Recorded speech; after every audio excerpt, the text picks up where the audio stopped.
ये है सपना, और सपना आज बहुत उदास है। क्यों? क्योंकि सपना ने अपने लिए एक नया घर देखा है और सेलर के साथ इन्होंने 50 लाख रुपए में एग्रीमेंट किया है कि ये उस घर को 50 लाख रुपए में 50 लाख रुपए में खरीद लेंगे। तो इसमें खुश होने वाली बात है ना, पर सपना क्यों उदास है? तो चलिए इसको देखते हैं। बात ये हुई कि सपना ने 50 लाख में डील तो फाइनल कर लिया। सपना के पास खुद की सेविंग 5 लाख रुपीज़ है और सपना को लोन चाहिए 45 लाख। सपना बैंक जाती है और वहाँ वो 45 लाख के लिए रिक्वेस्ट देती है। सपना बहुत कॉन्फिडेंट है कि उनकी सैलरी काफ़ी अच्छी है और उसके हिसाब से उनको 45 लाख ईजिली मिल जाएगा, पर बैंक वाले उनको 40 लाख से ऊपर नहीं दे रहे हैं। और ये सोचकर सपना काफ़ी दुखी होती हैं। वो बैंक वालों से काफ़ी बहस भी करती हैं कि उनकी सैलरी अच्छी है और उसके हिसाब से उनको 45 लाख मिलना चाहिए, पर फिर भी बैंक उनको राइटिंग में दे देता है कि नहीं, वो 40 लाख से ज़्यादा का लोन नहीं दे पाएंगे। तो चलिए समझते हैं इसके पीछे का रीज़न, इसके पीछे बैंक ने कौन सा रेशियो और क्या लगाया है। तो बैंक ने यहाँ पर लोन कैलकुलेट करने के लिए लोन टू वैल्यू रेशियो लगाया है। अब चलिए हम डिटेल में समझते हैं LTV रेशियो मतलब लोन टू वैल्यू रेशियो क्या होता है। लोन टू वैल्यू रेशियो का मतलब है कि आपकी जो प्रॉपर्टी की वैल्यू होती है उसको बैंक ध्यान में पहले रखता है और उसके हिसाब से आपको कुछ लोन अमाउंट फाइनेंस करता है। तो प्रॉपर्टी की जो वैल्यू होती है उसको ध्यान में रखते हुए बैंक आपको लोन फाइनेंस करता है। और ज्यादातर ये जो रेशियो होता है लोन डिवाइडेड बाय वैल्यू, वो रेशियो आप होम लोन के केस में बैंक यूज करते हैं। मान लेते हैं आपकी प्रॉपर्टी की वैल्यू 50 लाख है और बैंक ने आपको 40 लाख का लोन फाइनेंस किया है। तो बैंक ने आपको कितना फाइनेंस किया? इस प्रॉपर्टी का 40 लाख अगर आपको फाइनेंस किया है तो बैंक ने आपको कितना फाइनेंस किया? बैंक ने प्रॉपर्टी का 80% आपको फाइनेंस किया लोन, क्योंकि 80% ऑफ 50 क्या होता है? 40। तो ये जो 80% है उसको हम क्या कहेंगे? LTV, loan to value ratio. ठीक है, इसको मैंने परसेंटेज के फॉर्म में कन्वर्ट करके दे दिया। अगर ऐसे LTV देखेंगे तो लोन है 40, वैल्यू है 50, तो आपका रेशियो क्या आ जाएगा? 4/5, मतलब 4:5। बट हम इसको हमेशा परसेंटेज के टर्म में ही कहते हैं।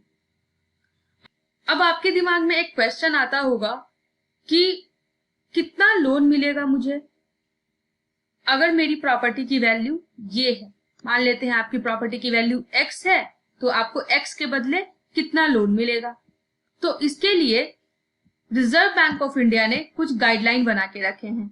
कोई आपसे पूछ सकता है कि LTV कौन बना के देता है बैंकों को? तो LTV reserve bank of India देती है और उसका मैं आपको एक टेबल दिखाती हूँ।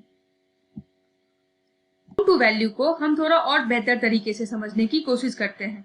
तो लीजिए, मैंने एक लाइन ड्रॉ किया और मैंने इस पे जो रिजर्व बैंक ने गाइडलाइन दिया है उसके हिसाब से मैं ड्रॉ करती हूँ। तो देखिए 30 लाख है यहाँ तक, फिर 30 से 75 है। रिजर्व बैंक ने ये बोला है कि यहाँ से यहाँ तक कोई भी अगर लोन लेने आए तो आप उसकी प्रॉपर्टी की वैल्यू का 90% ही फाइनेंस करोगे। 30 से 75 के बीच में अगर लेने आए तो आप उसकी प्रॉपर्टी की जो वैल्यू रहेगी ना उसका 80% ही फाइनेंस करोगे। और अगर 75 लाख से ऊपर के लिए आए तो 75% फाइनेंस करोगे। तो मान लेते हैं किसी को 40 लाख रुपए चाहिए, ठीक है, तो उसकी प्रॉपर्टी की वैल्यू कितनी होनी चाहिए? तो मान लेते हैं उसकी प्रॉपर्टी की वैल्यू X रहेगी और 40, 30 और 75 के बीच में है। मान लेते हैं 40 यहाँ पे है, ठीक है, और हमें प्रॉपर्टी की वैल्यू नहीं पता, तो हम क्या करेंगे? X इंटू उस प्रॉपर्टी की वैल्यू का हम कितना फाइनेंस करेंगे, क्योंकि लोन ये जो है ना, ये जो लाइन है, ये मैंने बोला है लोन अमाउंट, ठीक है, कि अगर कोई 30 से 75 के बीच में आता है लोन के लिए तो हम उसकी प्रॉपर्टी की वैल्यू का 80% फाइनेंस करेंगे। तो हमें प्रॉपर्टी की वैल्यू X है, उसका हम 80% फाइनेंस करेंगे, ठीक है, और वो हम कितना कर रहे हैं? 40 लाख। तो हम प्रॉपर्टी की वैल्यू क्या निकल के आएगी? 100 × 40/80, ठीक है। तो इसका मतलब हम कितना फाइनेंस कर रहे हैं, इसका मतलब ये होगा कि प्रॉपर्टी अगर 50 लाख की रहेगी तो हम रिजर्व बैंक की गाइडलाइन के हिसाब से मैक्स टू मैक्स 40 फाइनेंस कर पाएंगे।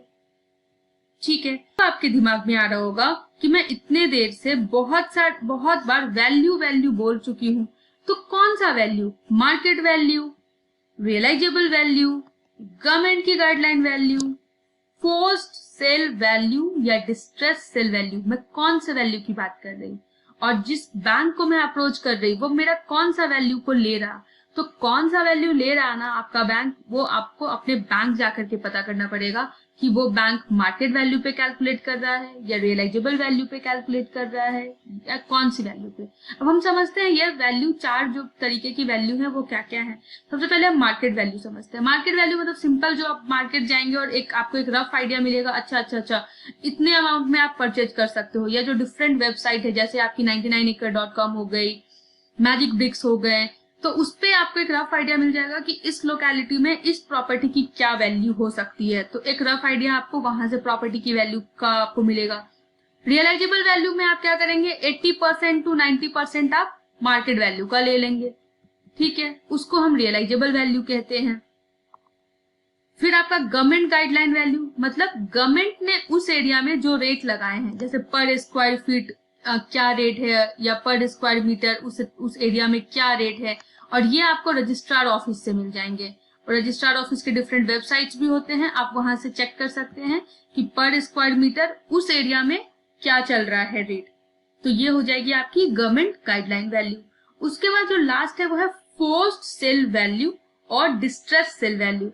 मान लेते हैं कोई इमरजेंसी आ गई और आपको एकदम उस इमरजेंसी सिचुएशन ने आपको फोर्स किया उस प्रॉपर्टी को सेल करने के लिए, तो जो सामने वाले लोग होते हैं ना वो आपका फायदा उठाते हैं और आपको कभी कभार मजबूरी में जो आपकी मार्केट वैल्यू होती है या रियलाइजेबल वैल्यू होती है उससे आपको कम में सेल करना होता है या पड़ जाता है आपको उस प्रॉपर्टी की। तो उस टाइम क्या होता है ना कि आपको जो मार्केट वैल्यू होती है उससे कम वैल्यू में आपको फोर्स करना, आपको वो सिचुएशन आपको फोर्स करती है कम वैल्यू में सेल करने के लिए, तो उसको हम फोर्स्ड सेल वैल्यू कहते हैं या डिस्ट्रेस सेल वैल्यू कहते हैं। और ये भी आप approximate 80% to 90% of market value. तो चलिए, अगर आपको एलटीवी रेशियो समझ में आ गया है तो सपना का लोन निकालते हैं। तो सपना ने प्रॉपर्टी कितने में परचेज की थी, 50 लाख में। आपको बिल्कुल याद नहीं है कि आप 90% लेंगे, 80% लेंगे, 75% लेंगे, तो आप कुछ भी मत कीजिए, आप एक लाइन ड्रॉ करेंगे और आप यहाँ पे 30 लिखेंगे और 75 लिखेंगे। ठीक है, मैंने क्या बोला है, यहाँ से यहाँ तक आपको 90% लेना है। 30 से 75 में अगर आपका लोन है तो आपको 80% प्रॉपर्टी का लेना है और 75 से ऊपर 75% लेना है। आपको नहीं पता चल रहा है कि 50 के लिए आप 90% ले, 80% ले या 75% ले, क्योंकि 50 यहाँ पे क्या है, आपकी प्रॉपर्टी की वैल्यू है और ये प्रॉपर्टी की वैल्यू है, और ये जो लाइन मैंने बनाया है ये लोन अमाउंट है। तो आपको बिल्कुल आप कंफ्यूज हैं कि आप 90% ले, 80% ले प्रॉपर्टी का, 90% ले 50 लाख का, या 80% ले 50 लाख का, या 75% ले 50 लाख का। तो क्या करेंगे, हम निकाल लेते हैं। तो 50 का 90% लेंगे तो कितना बनेगा, 45, है ना। 50 का 90% 45, 50 का 80% कितना बनेगा, तो 40। ठीक है, और 50 का 75% कितना बनेगा, तो बनेगा 37.5। अब आप देखिए, चलिए 45 देते हैं इनको, तो 45 देंगे तो 80% लेना पड़ेगा ना प्रॉपर्टी का। 45 लाख लोन देने के लिए हमें कितना लेना है प्रॉपर्टी का, 80%, बट हम प्रॉपर्टी का कितना ले रहे हैं, 90%, तो ये गलत हो गया, 90% नहीं ले सकते।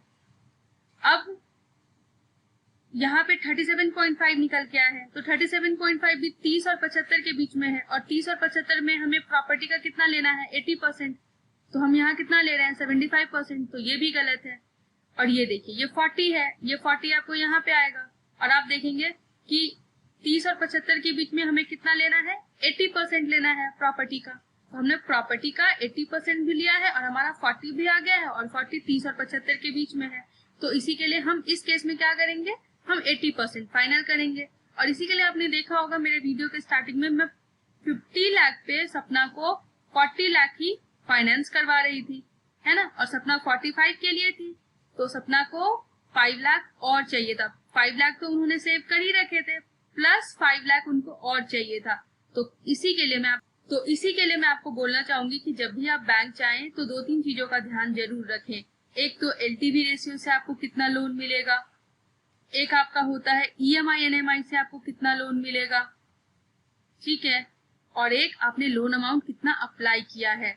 और इन तीनों से मतलब जो आपने एलटीवी रेशियो से आपका एक लोन निकल करके आएगा, एक आपके ईएमआई एनएमआई रेशियो से लोन निकल करके आएगा, और एक आपने जो लोन अमाउंट अप्लाई किया है, तीनों में जो सबसे छोटा वैल्यू होता है ना, वो बैंक आपको फाइनेंस करती है। आई होप मेरा ये वीडियो आपको अच्छा लगे, और अगर अच्छा लगे तो मेरे वीडियो को लाइक और सब्सक्राइब करना ना भूलें।